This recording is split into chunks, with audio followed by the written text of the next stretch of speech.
السلام علیکم پیارے بچوں. جیسا کہ آپ جانتے ہیں کل ہم نے اس موضوع کا آغاز کیا تھا اور کچھ سامنے آپ تک کل ہی پہنچایا تھا اس موضوع کا.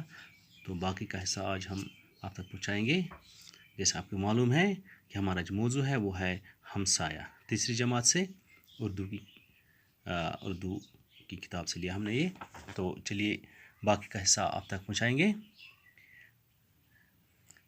اسلم نے ڈاکٹر انکل کا شکریہ ادا کیا. اس کی امی اب آرام سے سو رہی تھی. گوتم نے کہا آپ کی فیس. ڈاکٹر نے کہا بھائی صاحب اگر آپ اپنے ہمسائے کے لیے رات کی نیند چھوڑ کر میرے گھر آ سکتے ہیں تو میں بھی اکرم کا ہمسایہ ہوں. گوتم نے کہا یہ تو میرا فرض تھا. اگر میں باہر گیا ہوتا اور میری بیوی بیمار ہو جاتی تو کیا اکرم یہی سب نہ کرتا؟ ویسے یہ سب اسلم کا کارنامہ ہے. بڑا عقل مند لڑکا ہے. یہ نہ بلاتا تو مجھے معلوم بھی نہ ہوتا. اسلم نے کہا واہ انکل، آپ کو نہ بلاتا تو کسے بلاتا؟ رشتہ دار تو دوسرے گاؤں میں رہتے ہیں. یہاں اور کون ہو سکتا تھا؟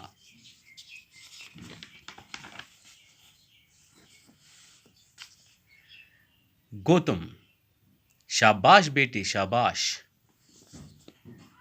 ہمسائے اگر ایک دوسرے کے کام نہ آئیں تو پڑوس میں رہنے کا کیا فائدہ؟ اب تم امی کو آرام کرنے دو. 4 گھنٹے کے بعد ان کو دوائی کھلانا مت بھولنا. میں ڈاکٹر صاحب کو چھوڑ کر آتا ہوں. اسلم اس کے ساتھ دروازے تک آیا. اس نے ان کا شکریہ ادا کر کے انہیں سلام کیا اور پھر دروازہ بند کر کے اندر چلا آیا.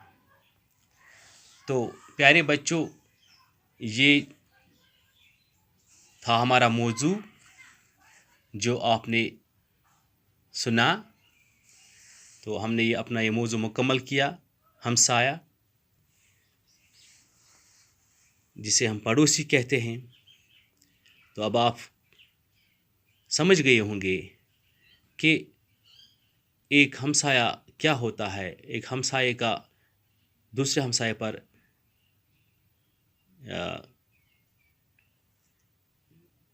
کیا حق ہوتا ہے.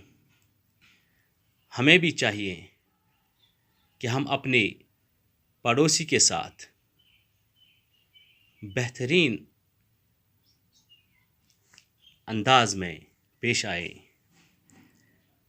جتنا ہو سکے اس کی مدد کو ہمیشہ تیار رہیں. کسی بھی مشکل وقت میں ہمیں اس کا ساتھ دینا چاہیے. بہترین پڑوسی وہی ہوتے ہیں جو ایک دوسرے کے خوشی اور غم دونوں وقت میں دونوں اوقات میں کام آتے ہیں. ہمارے پیارے نبی حضرت محمد صلی اللہ علیہ وسلم نے بھی فرمایا ہے کہ پڑوسی کا ہم پر بہت زیادہ حق ہے. پڑوسی کو چاہیے یا ہمیں چاہیے کہ ہماری وجہ سے ہمارا پڑوسی خوش رہے، اپنے آپ کو امن امان میں محسوس کرے. اسے کبھی یہ محسوس نہیں ہونا چاہیے کہ مجھے اپنے پڑوسی کی وجہ سے تکلیف ہو رہی ہے. ایسا نہیں ہونا چاہیے، ایسا نہیں کرنا چاہیے. تو اسی پہ میں اختتام کرتا ہوں، آپ سے اجازت لیتا ہوں.